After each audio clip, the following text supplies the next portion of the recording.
Yeah, Annie, you go ahead. Hello, everyone. Welcome back to our next section. This section will be our panel discussion. We generate this topic with AI and we ask our panel speakers to vote. Then we come up with our top 3 topics to be discussed. One is the productivity improvement. The second one is impact on jobs and skills.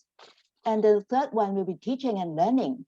So let's go through these 3 one by one with our panel speakers.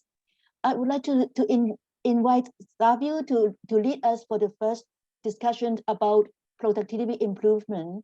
Then Svetlana and Eve will contribute their ideas and inputs. Savio, let's get us on with productivity challenges. Okay, so now I would like to show you how to acquire the knowledge. Let me go back to my ChatGPT. Okay, all right. Let me share the slide. In fact, I have used that for a few occasions. The first one I want to share with you, let me go back to Zoom. Yeah, the first one I want to share with you is how did I use it for my acquiring knowledge. Okay, so now you see my screen, right? Okay, in fact, I have tried to play around it to explore how does the system comment me about different kind of leadership. So I am using I don't let me go through that.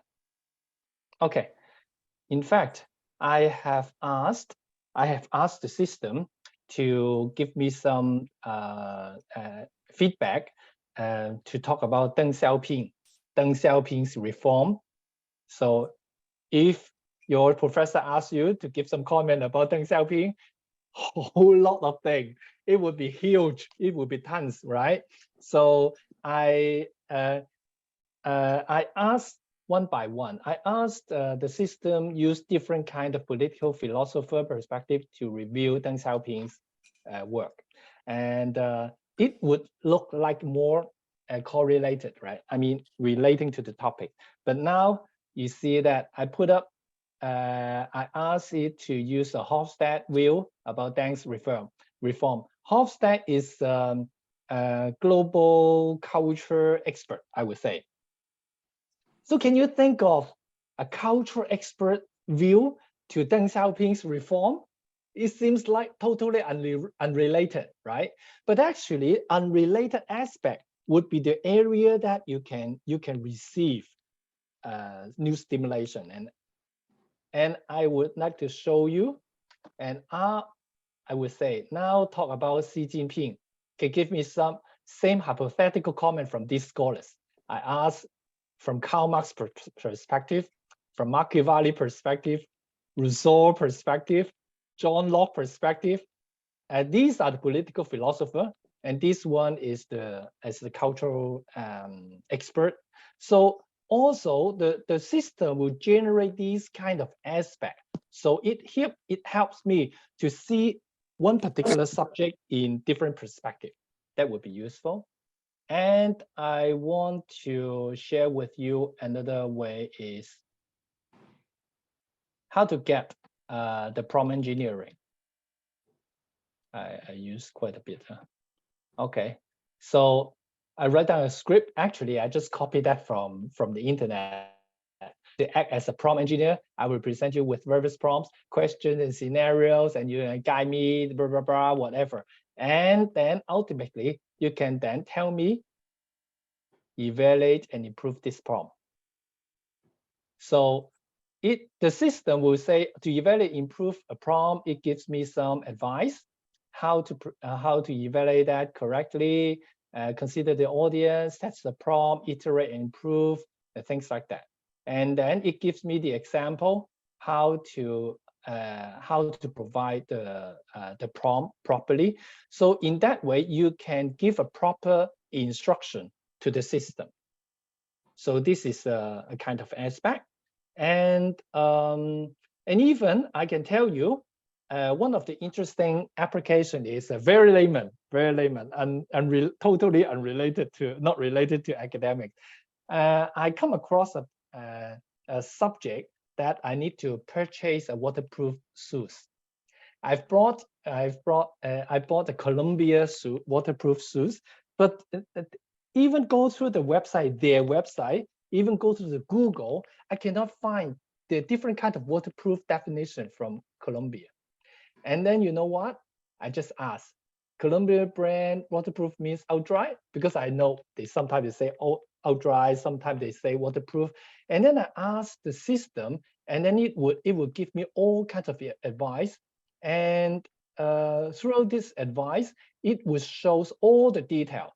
But I can tell you, very interesting. I don't know where this information from.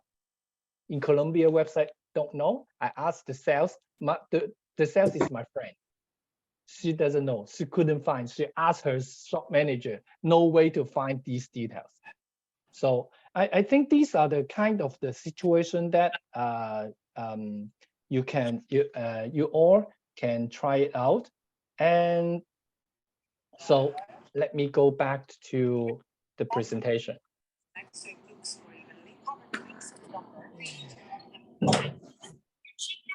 Okay.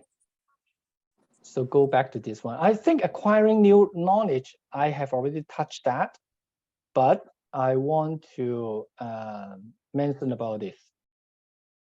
As a hypothetical expert advice, I already mentioned that. I even asked them to give me some, when I research, I got some concept of the research, and then I asked the system to give me some advice. And one thing has to be very, very careful. It's about this part. Actually, the system asks us to be very critical, because ChatGPT is a yes man. Always saying yes, no problem, and even give you the wrong information. And then ultimately, if you really challenge the system, it says, oh, sorry, I just gave you the wrong information. According to because I'm an AI model, language model, and that's all I can do. If you want to know more, you can go to the library and things like that. So when I research a topic, once I asked the system to give me some advice, who are the experts in this field? And then the system said, oh, okay, 1, 2, 3, 4, 5. And then I really searched that. No, this kind of person. And I even challenged that, oh, can you give me some research, journal or books written by these authors? And then it generates the whole thing, journal, whatever, which issue, which day, and even DOI, the link already there, but actually nothing, fake. So have to be very, very careful. It just please you. The system is designed to please you. So be very, very careful.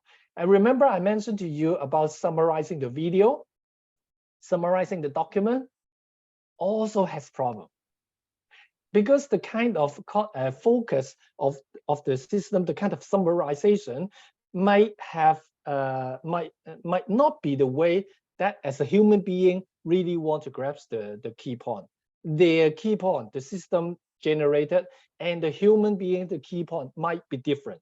So don't rely on that completely. And you have to give as much information as possible. Even at one point of time, I challenged the system, hey, because I've watched the video, I want to compare that. And then I say, oh, you generate 5 points, but actually 3 points is made up by the system, and 2 points were real, and another 2 points the system didn't mention. So I re-emphasize, I want the extra 2 points. And then the system will generate more. So you have you just like you are dealing with a person who wants to fool you around. Some kinds of things would be fact. Some kinds would be the makeup. So you have to cross check. And at one point of time, I find out some people is really addicted to speak with ChatGPT. really talk a lot about their own personal things, personal emotional issue, and the system will please them. And that I can see that is a potential problem. So I think up till now, I can share, touch on that first. I rather give more time to other two speakers. Okay, thank you. Yeah, Svetlana. Hi again, everyone. Thank you, Annie. Thanks, Savio. That was very interesting. I would like to talk about productivity in a more kind of traditional sense of how fast we do things and what that means for kind of the number of support people that we need in our environments. For example, yes, I don't think improving productivity is almost a given with generative AI. As a teacher, I use it to develop lesson notes sometimes. I use it to develop workshop outlines. I used it very recently, just a couple of days ago, for one of Annie's events. I used it to develop an MC script. It was very, very fast. So I can do multiple tasks so quickly these days. It's incredible. Of course, at the same time, I try to stay critical. I evaluate the output that gets generated for me.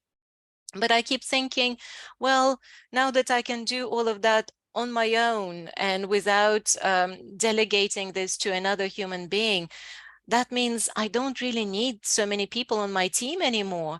And to me, that's a bit of a worry as well, because obviously some people may be losing jobs, right? So as a teacher, I also am exploring the development of feedback on students' work through generative AI. And that's relatively easy as well. Giving feedback used to be the most challenging or the most time-consuming part of a teacher's job. And nowadays, it's so quick, and students don't even, in some cases, students prefer generative AI generated feedback. So what does that mean for us teachers again? How many of us will be laid off? So for me, productivity is kind of a good thing, but also it will lead to other changes in our workspaces.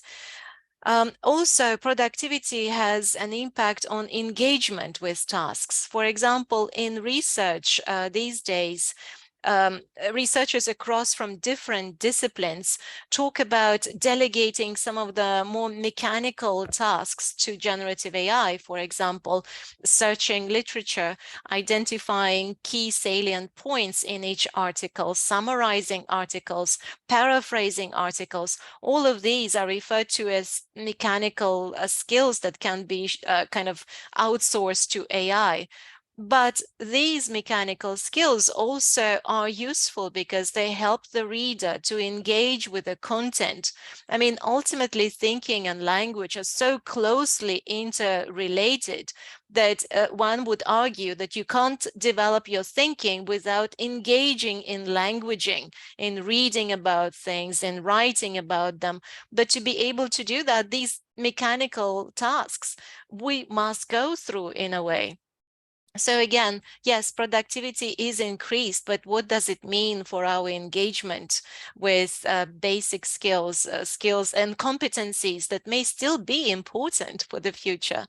In terms of productivity, I also feel that in the future, I was looking at Ada, Eve, in awe. It's like so much can be automated. But then again, does it mean that pretty much anyone can become a designer? Because the supply chain is so much more simplified, so streamlined. Does it mean that people who have been contributing to that supply chain will be losing jobs? And again, what does it mean for creativity?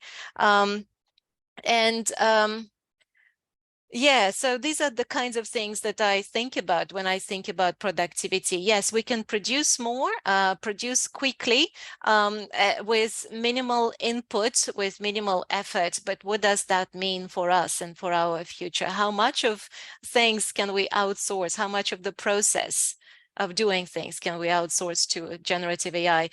in the name of increased productivity. So that's all I wanted to share at this point, Annie. Thank you. Thank you, Svetlana. And I would like to have Eve to comment on productivity and at the same time to lead us into another topic, that is the impact on jobs. Okay, thank you. I think for the AI tool, of course, everything have like a coin, have two sides, have its strength and weaknesses. I do agree that for the like a forecast demand accuracy, AI can help us, like Walmart. The machine learning and AI implementation can reduce overall inventory by up to 50%.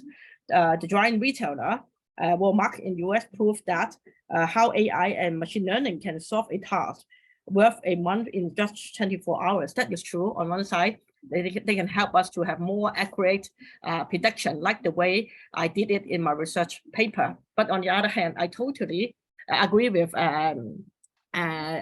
Savio, because when the time I'm doing my paper, I have to input, I have to establish my data set, right? AI does not know all these things. Whatever I put in it, I run it, and then the first time I still remember, for my traditional, when I'm working for my PhD, I'm using econometric analysis. Mean I use economics data as well as statistics. Mean I use some of the variable to analyze bilateral trade. For example, like why China can be the #1 world fashion, the clothing manufacturer in the world. So I will put GDP, per capita GDP, exchange rate, number of female worker, labor cost, something like that, right? That is economics variables I put in my data set, and then I will run it. I use the panel data, and that is somehow like a R². So the more percentage it shows, that means my equation can totally explain the justification of why China work well with the other country, like USA, like the GDP is the per capita GDP of China is low. That's why we can export more things to US country because of the labor cost is low or something like that, right? And then the first time when I understand, I would like to use an AI tool with my research collaborator. The first thing I asked him is, I would like to ask, previously, my econometrics analysis only show 84% of the accuracy to explain how how all these economics factor affect the equation. So what is the missing 60% to explain my model well, right? And I asked him how AI can help me. He said, if AI cannot help you. That time I don't understand why if AI is so powerful, why they cannot tell me what is my missing 60%. So that I understand why Savio say it cannot help, because all the information, actually we are the one who fit the system. So after all, human being is more powerful than AI. And I totally agree that whatever they give us the result, we have to read it to review it. Because I would like to ask Savio, what you have input in ChatGPT, I would like to ask any references he will, anything he can tell you where the source come from. Yeah. If that is true, then why you say that the Colombian shoes, your friend or even the manager does not know where all this information come from? Yeah. So where is the source? And yes. Eve and Savio, how about I put you two on a private chat on this experience? And I would like to put more time to our audience to voice out what they feel, what they think, and what they would like to know more about generative AI. Winston, may we